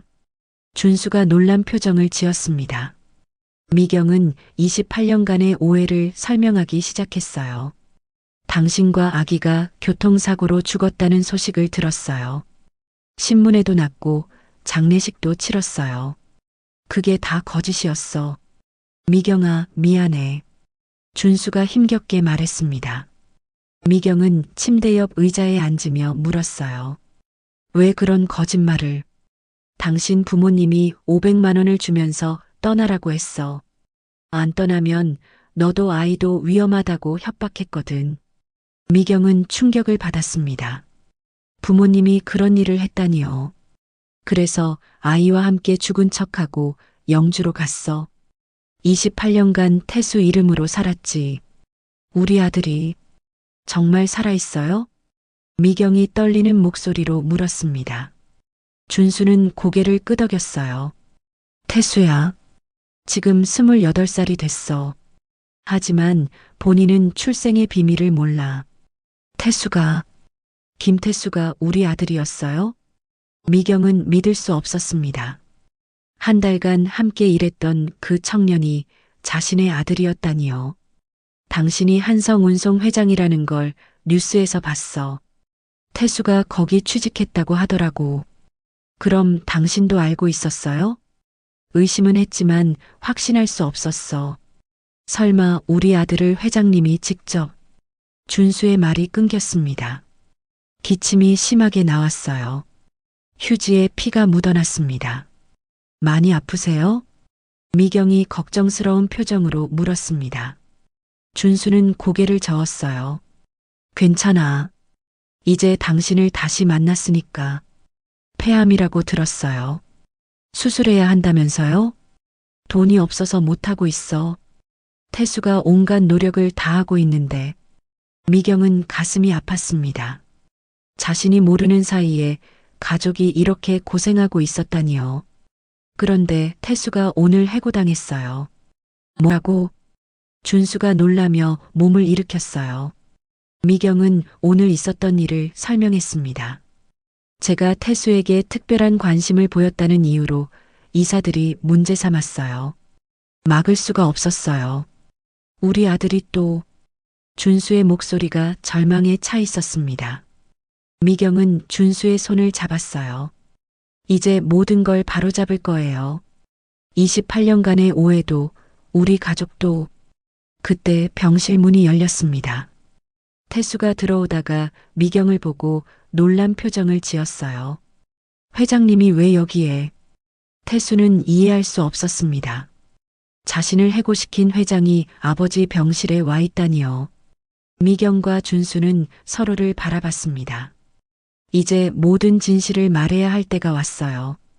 28년간 숨겨왔던 비밀을 아들에게 털어놓아야 했습니다. 태수야, 앉아. 준수가 아들을 부르며 말했습니다. 태수는 어리둥절한 표정으로 의자에 앉았어요. 할 말이 있다. 준수의 목소리가 진지했습니다. 미경도 긴장한 표정으로 태수를 바라봤어요. 드디어 28년간의 비밀이 밝혀질 순간이었습니다. 병실 안에 무거운 침묵이 흘렀습니다. 태수는 아버지와 미경을 번갈아 보며 상황을 이해하려 애썼어요. 왜 자신을 해고시킨 회장이 아버지 병실에 와 있는 걸까요? 준수가 먼저 입을 열었습니다. 태수야, 너에게 숨겨온 게 있다. 준수의 목소리가 떨렸어요. 태수는 긴장한 표정으로 아버지를 바라봤습니다. 아버지, 진짜 이름은 김준호야. 그리고 너는? 준수가 말을 잇지 못했습니다. 28년간 숨겨온 비밀을 털어놓기가 쉽지 않았어요. 김태성입니다. 미경이 대신 말했습니다. 태수는 깜짝 놀라며 미경을 쳐다봤어요. 무슨 말씀이세요? 내 본명은 김태성이야. 그리고 나는 내 어머니야. 태수는 의자에서 벌떡 일어났습니다. 믿을 수 없다는 표정이었어요. 말도 안 돼요. 어머니는 제가 태어날 때 돌아가셨다고. 미안하다, 태수야. 그동안 거짓말을 했어. 준수가 힘겹게 말했습니다. 태수는 머리를 감싸며 벽에 기댔어요. 28년간 저를 속이셨다는 거예요? 태수의 목소리에 분노가 섞여 있었습니다.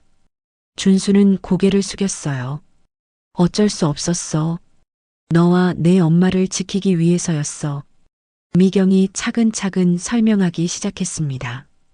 28년 전 부모님의 협박, 강제 결혼 압박, 그리고 준호의 위장 사망까지. 태수는 믿기 어려운 이야기를 들으며 혼란스러워했어요. 그럼 저는 28년간 가짜 이름으로 산 거예요? 아니야. 너는 항상 우리 아들이었어. 이름이 뭐가 중요해? 준수가 간절한 목소리로 말했습니다. 하지만 태수는 여전히 충격에서 벗어나지 못했어요. 저를 버린 거 아니었어요? 태수가 미경을 보며 물었습니다. 미경의 눈에 눈물이 고였어요. 나도 몰랐어. 부모님이 너희가 죽었다고 거짓말했거든. 28년간 무덤에 가서 빌었어. 미안하다고, 보고 싶다고. 태수는 주저앉으며 고개를 감쌌습니다. 너무 많은 정보가 한꺼번에 쏟아져서 정리가 안 됐어요. 그럼 제가 한성운송에서 일한 것도 운명이었나 봐. 내가 날 찾아온 거야. 미경이 조심스럽게 말했습니다. 태수는 복잡한 표정을 지었어요. 그런데 왜 절 해고시켰어요? 이사들이 압박했어. 내게 특별한 관심을 보인다고 문제 삼았어. 미경의 목소리에 후회가 묻어났습니다. 태수는 쓴웃음을 지었어요. 결국 또 버리신 거네요. 아니야, 태수야. 준수가 아들을 불렀습니다. 태수는 아버지를 바라봤어요. 이제라도 진실을 알았으니 다행이야. 우리가 진짜 가족이라는 걸. 태수는 한참 동안 말이 없었습니다. 갑작스러운 진실에 마음의 준비가 안 됐거든요. 하지만 점차 이해하기 시작했어요. 왜 아버지가 한성운송 뉴스만 보면 괴로워했는지, 왜 어머니 사진을 모두 버렸는지, 부모님의 욕심이 우리 인생을 망쳤어. 미경이 분노에 찬 목소리로 말했습니다. 준수는 고개를 저었어요. 그래도 당신은 성공했잖아. 훌륭한 사업가가 됐어. 성공이 뭐야? 가족도 없이 혼자 살아온 28년이 성공인가? 미경의 목소리가 떨렸습니다. 태수는 두 사람을 바라보며 마음이 복잡했어요. 저도 혼란스러워요. 갑자기 어머니가 나타났다고 하니 태수가 솔직한 마음을 털어놨습니다. 미경은 이해한다는 표정을 지었어요. 시간을 줄게. 천천히 받아들여. 하지만 아버지 수술은 빨리 해야 해요. 태수가 준수를 걱정스럽게 바라봤습니다. 미경이 즉시 대답했어요. 수술비는 내가 모든 걸 해결할게. 너희를 위해서라면 뭐든지 할 수 있어. 고마워요. 하지만 돈 때문에 어머니라고 부르는 건 아니에요. 태수의 말에 미경은 쓸쓸한 미소를 지었습니다. 당연해. 억지로 가족이 될 수는 없지.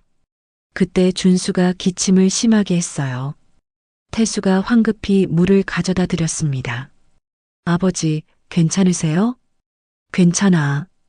우리 가족이 다시 만났으니까. 준수의 말에 미경이 눈물을 흘렸어요. 태수도 마음이 움직였습니다. 아무리 복잡한 상황이어도 아버지의 건강이 가장 중요했어요. 일단 수술부터 해요. 그 다음에 천천히 이야기해요. 태수가 결심한 듯 말했습니다.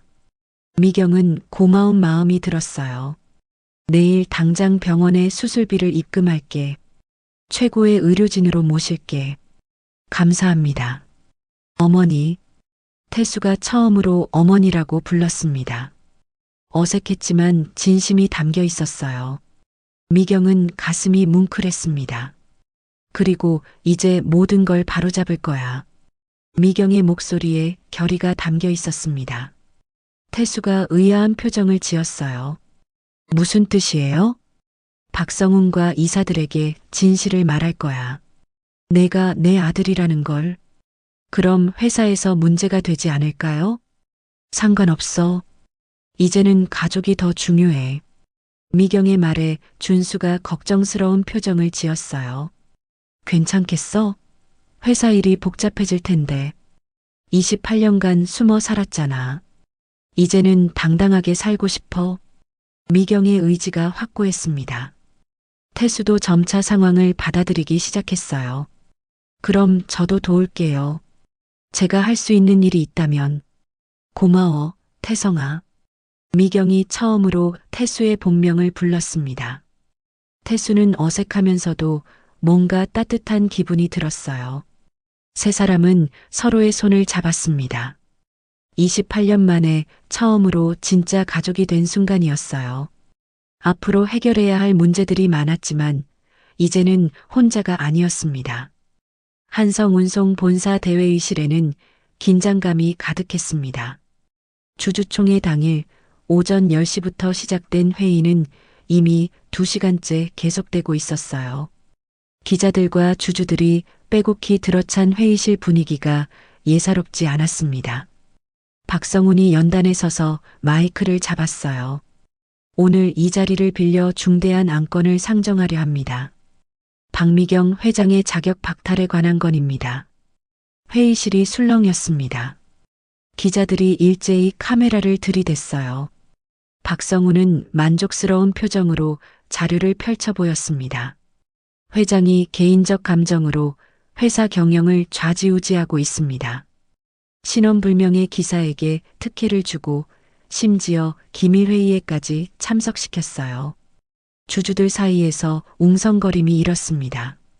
박성훈의 주장에 고개를 끄덕이는 사람들이 보였어요.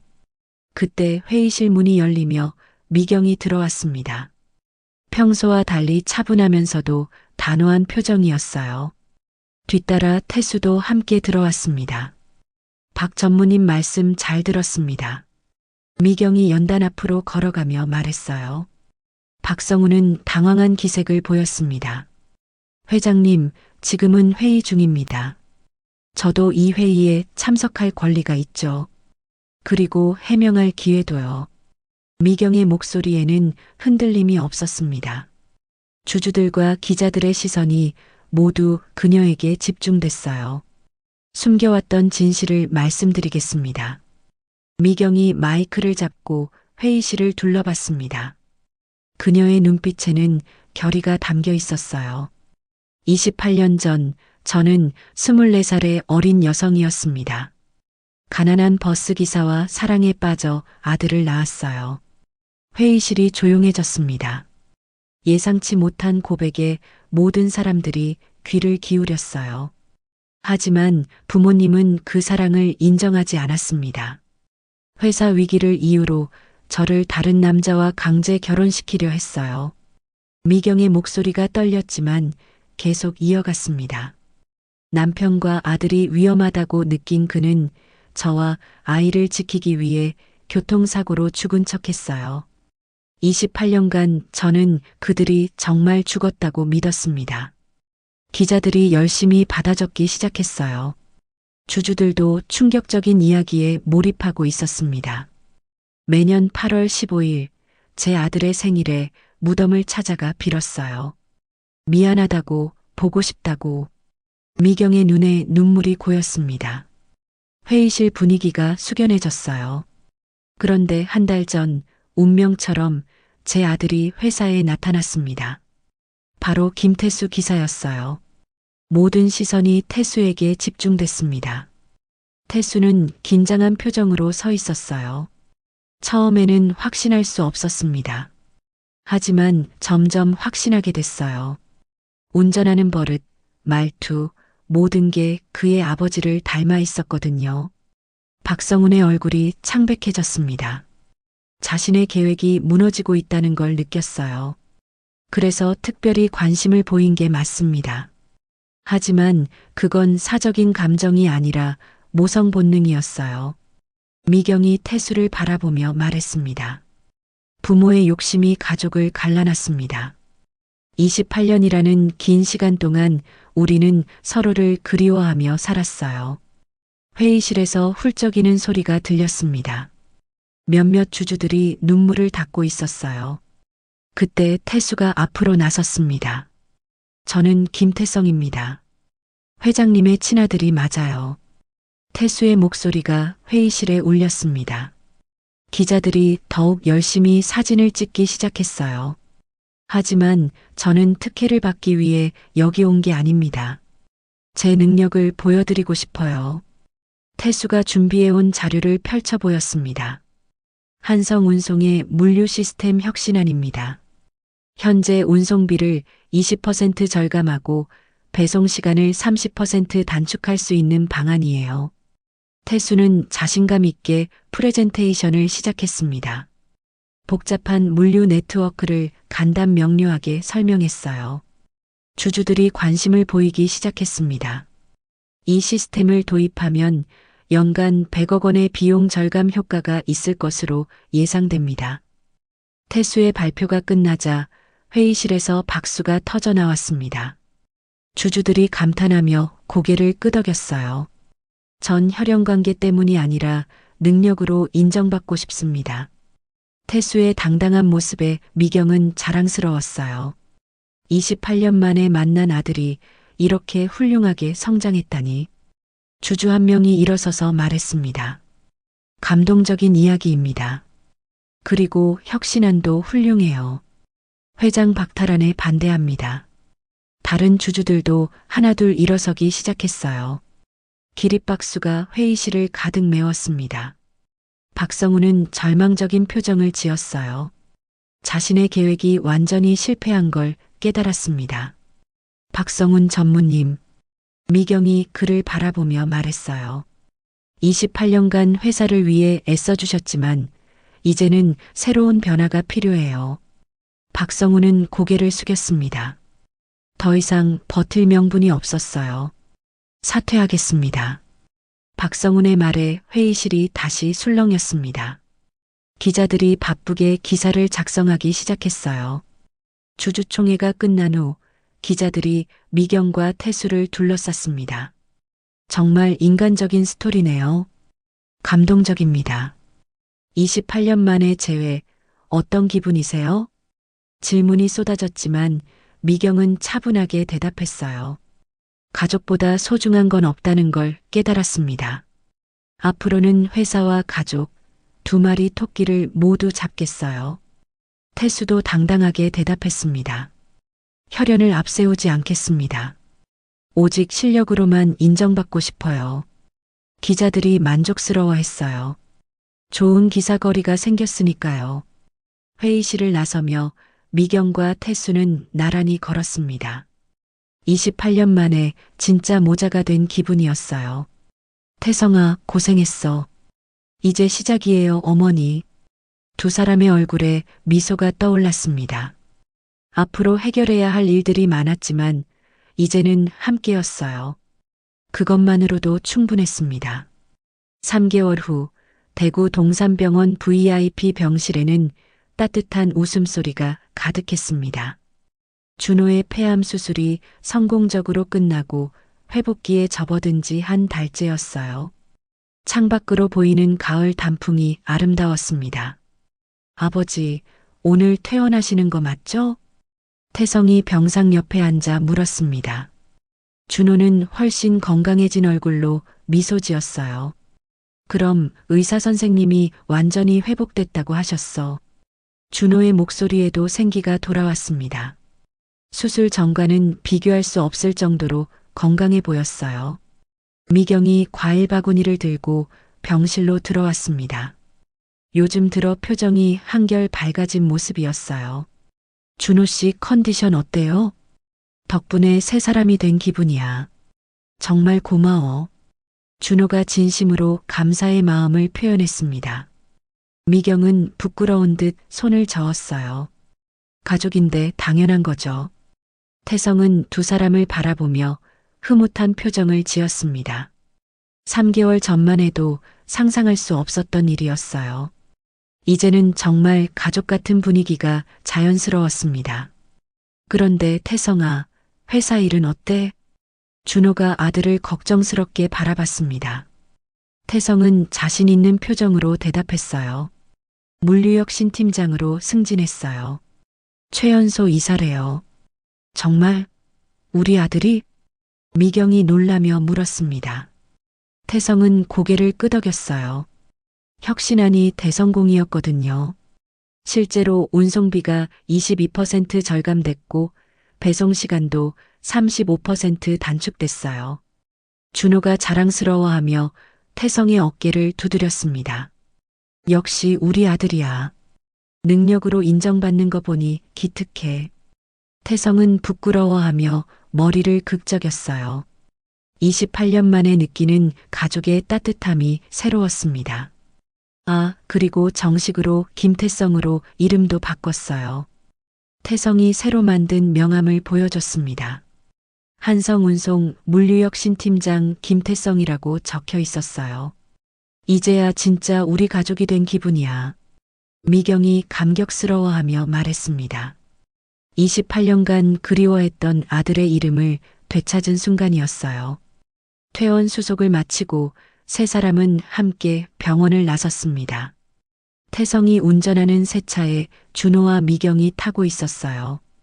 회장 전용차가 아닌 평범한 가족용 승용차였습니다. 어디로 갈까요? 태성이 룸미러로 두 사람을 바라보며 물었습니다. 집으로 가자. 우리 집으로. 미경이 따뜻한 목소리로 말했어요. 이제는 세 사람이 함께 사는 집이 생겼습니다.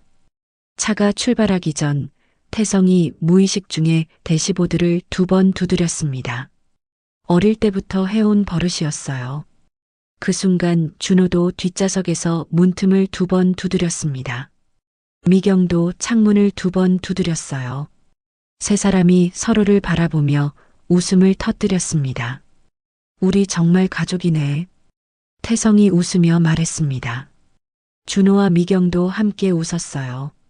같은 버릇을 가진 진짜 가족임을 확인하는 순간이었습니다. 이제 시작이야, 태성아. 미경이 아들을 바라보며 말했습니다. 네, 어머니. 이제 정말 시작이에요. 태성이 운전대를 잡으며 대답했습니다. 앞으로 가야 할 길이 멀지만 이제는 혼자가 아니었어요. 집으로 가는 길에 태성이 말했습니다. 오늘 저녁에는 집에서 요리해 드릴게요. 아버지가 좋아하시는 된장찌개랑 어머니가 좋아하시는 갈비찜. 요리까지 할 줄 알아? 미경이 놀라며 물었습니다. 아버지가 아프실 때 배웠어요. 28년 동안 혼자 키워주신 은혜를 조금이라도 갚고 싶어서요. 준호의 눈가가 촉촉해졌습니다. 이제 너도 혼자가 아니야. 우리 셋이 함께잖아. 맞아. 이제 진짜 가족이니까. 미경도 동의하며 말했습니다. 차가 석양을 향해 달려갔습니다. 한성운송 본사 건물이 뒤로 멀어져 갔어요. 28년간 각자 다른 길을 걸어왔지만 이제는 같은 방향으로 향하고 있었습니다. 아버지, 건강하게 오래오래 사세요. 어머니도 이제 혼자 외롭게 지내지 마세요. 태성의 말에 준호와 미경이 서로를 바라봤습니다. 28년이라는 시간이 만든 상처가 완전히 아문 것은 아니었지만 이제는 함께 치유해 나갈 수 있었어요. 우리 집에 도착하면 가족 사진부터 찍자. 미경이 제안했습니다. 28년 늦었지만 이제라도 추억을 만들어 가자. 좋은 생각이에요. 태성이 동의했습니다. 준호도 고개를 끄덕였어요. 차 안에는 행복한 웃음소리가 가득했습니다. 28년간 떨어져 있었던 가족이 드디어 하나가 된 순간이었어요. 석양이 세 사람의 얼굴을 따뜻하게 비춰주고 있었습니다. 앞으로도 힘든 일들이 있을 테지만 이제는 서로가 있었어요. 그것만으로도 충분했습니다. 새로운 시작이었습니다. 진짜 가족으로서의 새로운 인생이 시작되는 순간이었어요. 지금까지 한 가족의 드라마 같은 이야기를 들어주셔서 감사합니다. 이 가족에게 하고 싶은 이야기가 있거나 응원을 해주고 싶다면 댓글 달아주세요. 그럼 오늘도 건강한 하루 되시고 다음에도 좋은 이야기로 찾아오겠습니다. 인생은 드라마였습니다.